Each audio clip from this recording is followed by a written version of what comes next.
Hi, our nation. Welcome to the pregame on Rogers TV Ottawa, presented by Real Yard Hearing Centers and the Clock Tower Brew Pub. I'm your host, Ken Evraire.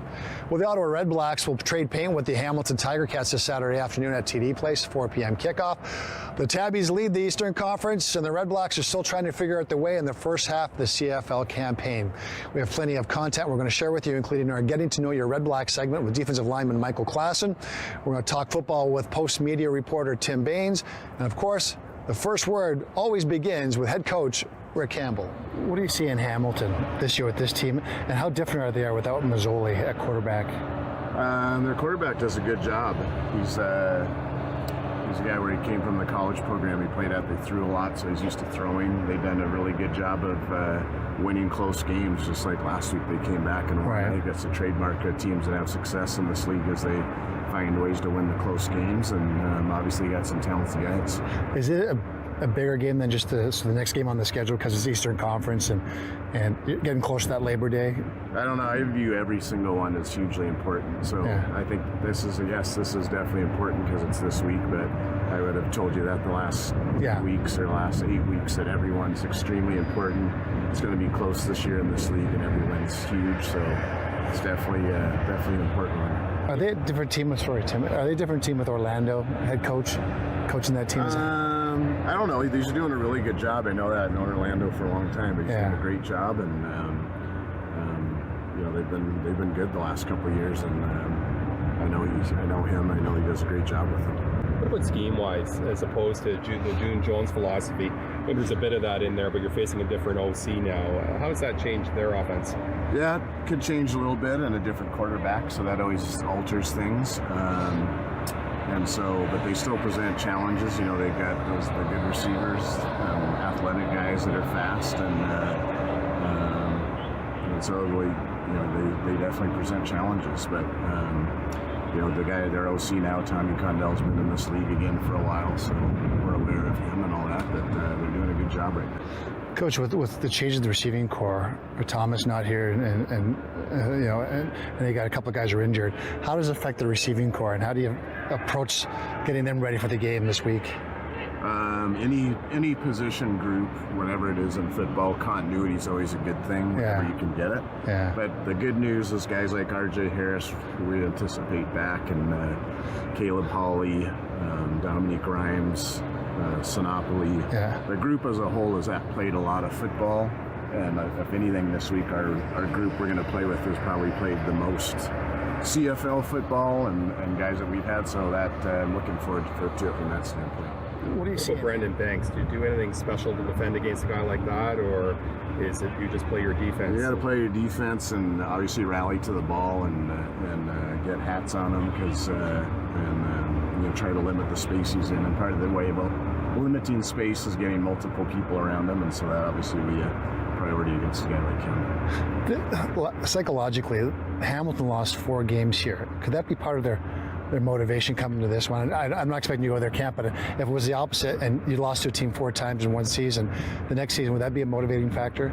I don't think so. You'd have to ask them, but I never even thought about that until you said it. So I don't even, just said it's a different team, different year and all that. So fun, I guess it's a fun thing to think about, but I've never thought about it. So I don't think so. What do you do on your kickoff return? I imagine Steph Logan figures into your plans for this week. Yeah. Who do you put back there? Who's your second guy back there? I saw some different guys there today. Yeah, well, we have some multiple guys that can do it. Crockett's been back there. Morris has been back there. RJ. So we do have some options. But we fully anticipate with Steph Logan that he's good to go and all that he'll be definitely our primary guy.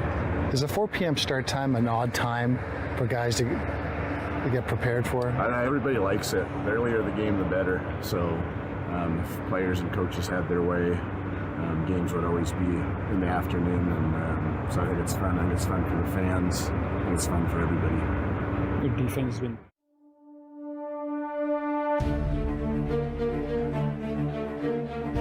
The haircut, yeah. People love it. What is this? Does it have a name? They actually love it, or they hate to love it. I think more like people hate it, but they kind of appreciate that someone's brave enough to rock it in 2019.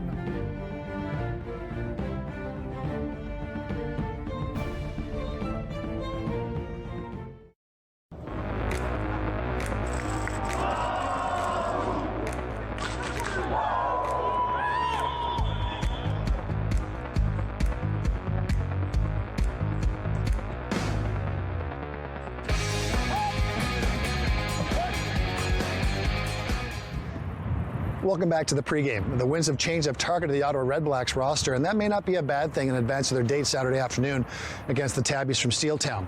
The team released receivers Noel Thomas and Julian Fiole-Gadino, but they activated R.J. Harris, Caleb Hawley, and Jacob Scarfone. Now, they placed Devontae Dedman and Rafael Araujo Lopes on the injured reserve, but they also signed veteran punt returner, kick returner Steph Logan, who a couple of weeks ago was returning kicks for the Montreal Alouettes. When you take all those athletes that have been added to the roster and you add them to Dominic Rhymes, Brad Sinopoli, and John Crockett, this may be the most dangerous group of receivers and running backs the team has dressed all season. I was at Montreal. They released me, due to one performance. I don't even know what it was, but it don't even matter because I'm here with Ottawa and I'm happy to be here, support that helmet. So at the same time, I'm here with the organization, supporting the organization, and I also represent the name on the back of that jersey, and that's Logan all day long. And Steph, based on your body of work, you're not just a kick returner. You have a reputation now where you're near a momentum changer in a game. There's an energy when you get on the field. You can feel it on a punt and kick return, can't you? Oh, yeah. It's very exciting. It's just like a quarterback. When the quarterback get out there on the field, we always look up for him to throw that deep ball or throw that, throw that 60, 70-yard touchdown. At the same way they look at us as a returner. When we get out there, they want us to take the ball the distance and set up the offense to the great field position and take away field position for the defense. So I look forward to it when I'm out there on the field. So it's always a blessing. I'm happy to be out here, man, just running around with these guys. Yeah, I think we're really fortunate to have a guy of that caliber available. We've always had a great amount of respect for him playing against him because of the way he plays. He plays with great effort.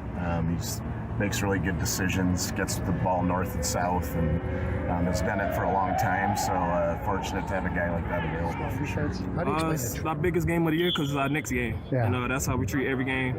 We know the history behind this game, and I got a taste of it last year, and I know how things go. But it's gonna be a good game, hard-fought battle, and it should be fun. How do you do that, though, mentally? Treat that like it's another game on the schedule, the next one up, but also know that it could have big picture repercussions because it's an Eastern Conference matchup.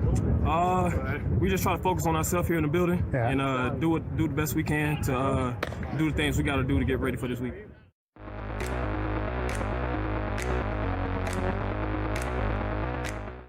The haircut. The haircut, yeah. People love it. What is this? Does it have a name? They actually love it or they hate to love it. I think more like people hate it, but they kind of appreciate that someone's brave enough to rock it in 2019.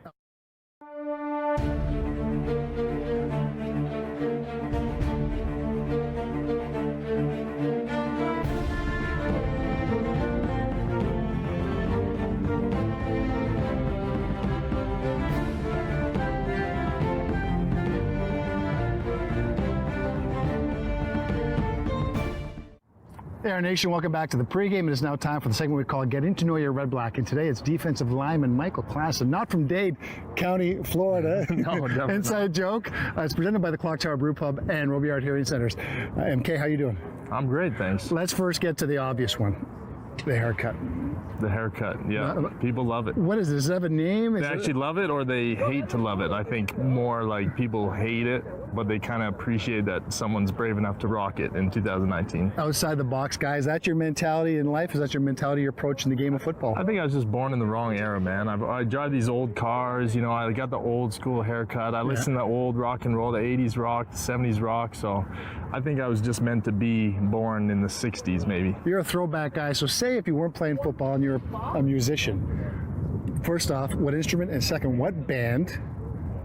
What band would you join if you had the opportunity? Any band back? Shoot. Oh, man. Motley Crue, maybe the lead guitar. Actually, I wouldn't mind being a singer if I had some vocals. Those guys get all the girls. So maybe vocals for like Motley Crue or something. I always love when the guitar player's doing a solo, but then he'll look off to the side of the stage like, what's going on over there while he's doing this solo? It's really a cool thing. That's confidence. He's looking at maybe one or two of the girls that he's going to hang out with after the show. Why football for you? Were you a multi-sport guy, or was football your thing from the get-go? Were you breaking furniture as a child? Definitely. Played baseball as a kid, and then once I hit junior high and schools offered all the school sports, I pretty much did everything. I was doing like 6-7 school sports a year, everything from cross country, badminton, volleyball, basketball, track and field. Yeah, I was pretty good. I'm still pretty good at badminton. Even wrestling, I threw shot put, javelin. I raced the 4x100, believe it or not, too. I mean, I wasn't always this big. I was a little faster. So yeah, and then football, we actually started our football team when I was in grade 10. Okay. And I was just kind of forced into it because I really didn't want to play football. But you were a great athlete, so you had to I was a good athlete and I was a big. So the guy creating the team, one of my best friend's dads actually, he's like, no, you're coming out to play, you know, and I hated it my first year. Didn't like it much my second year. I think my third year grew on it a bit. And then from there had the opportunity to play college and then ultimately the CFL. But high school football down the hallway, instant street cred. Oh yeah. Well, I don't know about our school. We had a very small school. It was a very academic school too. Yeah. So, you know, there's 200 kids. So only 100 of those are males, and then you're trying to field a football team. It's slim pickings. We weren't the greatest. Let's just be honest. So you're a Western kid then, born in Calgary? Born in Calgary. Okay. College in Calgary. Big Stampeders fan. You're a dino. Is it Dino or a Dino? See, that's the thing. The old heads like yourself called it Dino. Dino. Yeah. But now it's like dinos. Okay. With the dinosaurs. And you go from playing for University of Calgary, but you get drafted by Montreal. Yeah. Your kind of town, Montreal? I mean, I had fun. It's definitely a different vibe than I'm used to, and that I, you know, but it's cool to be out of your comfort zone for a couple years. And so living downtown Montreal, you know, it's very liberal, totally different than Calgary, let's just say. And it was, you know, it was very interesting, and I had a lot of fun in Montreal. I loved visiting Calgary, but I hated playing there because you come down the ramp as a visiting team, and you've done it, and you feel great because of the elevation. And you finish warm up and you go back to the room and you feel great. Then you go back on the field and you feel great. You're like, I'm going to score 28 touchdowns today. And then after the first quarter, you're done. Yeah. Flutie, the guy who wears jeans and tucks a shirt on, no belt, puts up 50 on you. Yeah. Now you think about where you want to go after the game. Is that an advantage teams that Calgary has when they play there? I mean, playing at elevation and the fact that they practice and do training camp and do all that, you know, could be looked as an advantage. But in pro sports, I feel like, you know, everyone's got something going for them, and it's a level playing field, really. But you know, you can make excuses like a couple thousand feet of elevation, but I don't think it really affects guys as much as you think. Your role model growing up? Arnold Schwarzenegger. That's not even close to being outside the box. If you weren't playing football, what would you be doing?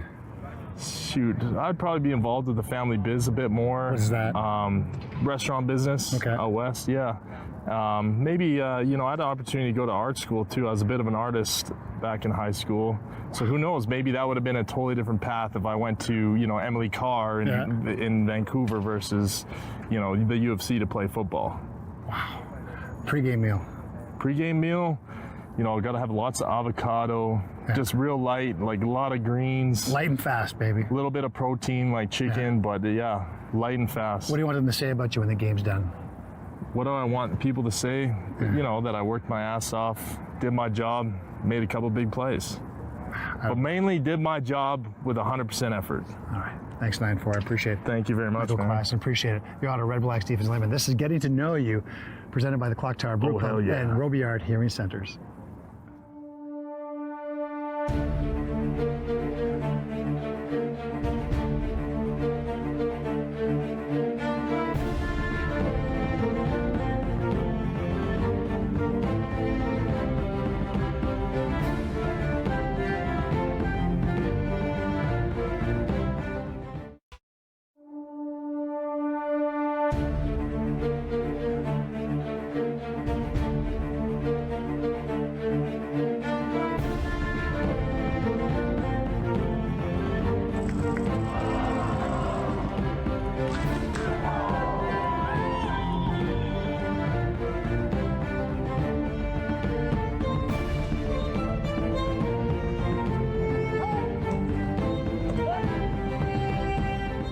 All right, Nation, welcome back to the pregame. Time to talk football from the media perspective. And of course, I'm joined by Tim Bates from Post Media. Timmy, thank you for joining me. Thank you. This team has struggled. We've seen the best and the worst from this football team over what is almost the halfway point of the season. What do you see in this football team, and how would you define them, or how would you grade them? I would just, let's talk about the struggles. Okay. This is a team right now. Lost 5. They could be 5-3 though. Yeah. We look at a safety, maybe a safety that shouldn't have been conceded, and maybe the team should have punted. They could have won that game. Yep. The game this past week in Edmonton was very winnable. Yeah. The defense did enough, special teams did enough. again, they could have won that game. So would we still be talking about struggles if they were 5-3? We would still be talking about an offense that hasn't played to its certain potential. elements of the game. Right. Yeah, we well, look at that sure. offense and say, okay, they haven't gotten there, but we knew we'd had to be patient with Dominic Davis as his first tenure as a starting quarterback in the CFL, and some injuries and some pieces, and the pieces we've lost in the offseason. But here they are, 3-5, and they're set now to host the Hamilton Tiger Cats, the Eastern Division leading Tiger Cats, here at home at TD Place. Again, I guess the bright side is, what were they in 2017? 1-6-1. Yeah. And they made the playoffs. This is the CFL East. That's true. And they've got Toronto sitting with 1 win and Montreal sitting with 3 wins. And Montreal looked like gangbusters there for a while, but I think they've sort of come back down to earth, probably in part because they lost Vernon Adams Jr. at quarterback position, and Pipkin had to step in, and he wasn't very good last week in their loss to Saskatchewan. Montreal's not a bad football team, and Toronto's not probably a 1-win team. They should be better than that. Right. The defense is coming into form. So Ottawa certainly can't say, oh, we'll win 7 games to get into the playoffs. Yes, they got to start winning football games soon, and they're playing the team that sits above them in first place, the Hamilton Tiger Cats, with 6 wins. So I guess this week would be a good place to start getting the offensive struggles figured out. Talking to the players and the coaches, some of them say it's another game on the calendar, don't treat it bigger than what it is.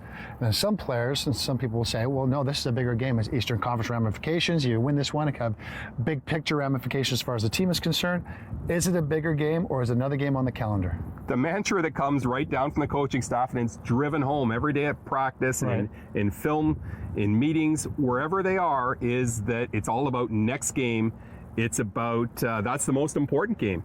And is it more important? Well, they better start winning football games, because if you're going to come out of this week with 3 wins and maybe Montreal wins and Toronto maybe gets a little better, maybe Toronto wins the second game, all of a sudden you really got to start winning football games. So is this week important? Sure it is, but so is next week and the week after that. They've got to start stringing some things together. And I think there's a growing frustration out there in our nation at really the lack of offense and the inability of this team to string together drives. I mean, the time of possession is atrocious.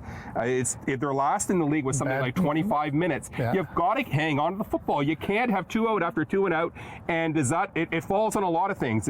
The quarterback has to be better. The receivers have to run better routes. They have to catch the football. And the play calling has to be better. It's a lot of different things have to happen. But for the Ottawa RedBlacks to become a better football team, they better get this offense going. The saving grace is as soon as you line up to play football on any given weekend, the pieces can fall into place. Right. So this could be a weekend where on offense, they show something to our nation, and really what's more important is to the rest of the team. You need something little to build off. And good efforts overall the past couple of weeks. I thought, the game in Edmonton, the game was very winnable. They actually had the offense. They were doing some good things in the first half, and that went away, and certainly gives some credit to the Eskimos defense for taking some of that away. But you got to build on that momentum. If you're moving things, if things are working well in the first half, keep doing them. Keep them going in the second half. And I guess easier said than done. It's not the easiest thing to make happen. They lose Devontae Dedmon this week. They lose Rafael Araujo Lopez, who had a pretty solid game. He correct. It's Araujo Lopes. Don't call him Lopes. We'll go with Araujo Lopes. Okay. So 2 scat backs. So you lose both of them. Noel Thomas gets released. Julian, I screwed up, Fioli Gadino gets released. JFG will call. JFG gets released. And I think it's performance-based, and the fact that if he stayed an extra day, that meant his contract was guaranteed for the rest of the year. But so when you see these type of changes, you go, oh my God, I'm going to have to buy a playbook to figure out who this team is. But the good news is they're getting RJ Harris back. The good news is that Caleb Hall will be back to the roster, and maybe his sitting on the sidelines and looking at the game from that perspective will benefit him and make them better receivers, and as a result make the receiving core far more dangerous, which allows you now, if they're making plays, it makes it easier to get the ball to number 88, Brad Sinopoli. Last year, Noel Thomas showed some flashes of what he could be, and he was he could have been that dynamic playmaker, that game-breaking guy, and maybe not Deontay Spencer, but that kind of a guy. They asked him to go to the practice roster this week. RJ Harris is going to dress. They want Noel Thomas to move back, and he refused, so that's why he was released. They would have preferred to keep him around the practice roster, but he's gone. Fioli Gadino, I don't know, Nate Bahar maybe can step in there pretty seamlessly. And Jacob Scarfone looks like he's going to be active. It will be active. So they've got Canadian receivers. And again, maybe it doesn't all fall on Julian Fioli Gadino, JFG. Yeah. But the fact is, when he got the ball, he wasn't making the plays, and he made some mistakes. And that, you get a ball thrown to you, underthrown, but you come back to the ball, and that ball bounces off your body into somebody else's hands. Yeah. It's another turnover, and it's costly. And again, those things hurt you. Yards after catch are essentially players who scare defenders because they don't want to get embarrassed. Right. Okay, so it's Hamilton, Ottawa, 4 o'clock start here at TD Place. Give me a quick couple of keys, and then are you comfortable with a prediction? Yeah, I'm not really comfortable with a prediction. Give me a keys then. Keys, I mean, they've got to, they've got to somehow figure out a way to get offense moving. BC, Hamilton's defense has looked pretty good. Up until last game, we saw some holes in the defense. Mike Riley did some damage, and they had a running game against Hamilton. So Ottawa's going to have to run the ball. Whether it looks like Crockett should be okay. Looks like Crockett will be okay, and he'll be the running back. Yeah. But they need that running game. If you want to get the other part of the game going, you sure as hell better have a running game. And they need Crockett to go over 100 yards. John White did last week for BC. Right. And you've got to figure out a way to rattle their quarterback, Dane Evans, stepping in for Jeremiah Masoli. Yeah. You got to figure out a way to get in his head somehow, whether that means sending Corey Tyndall or whoever blitzing. You've got to put some pressure on him and try and figure out a way to rattle him, because he's got a guy on the other end of the ball. If he gets the ball to Brandon Banks, watch out. But no, Banks, Tasker, Addison, they got some game breakers over there on offense and on special teams. They can do damage big time. Yeah.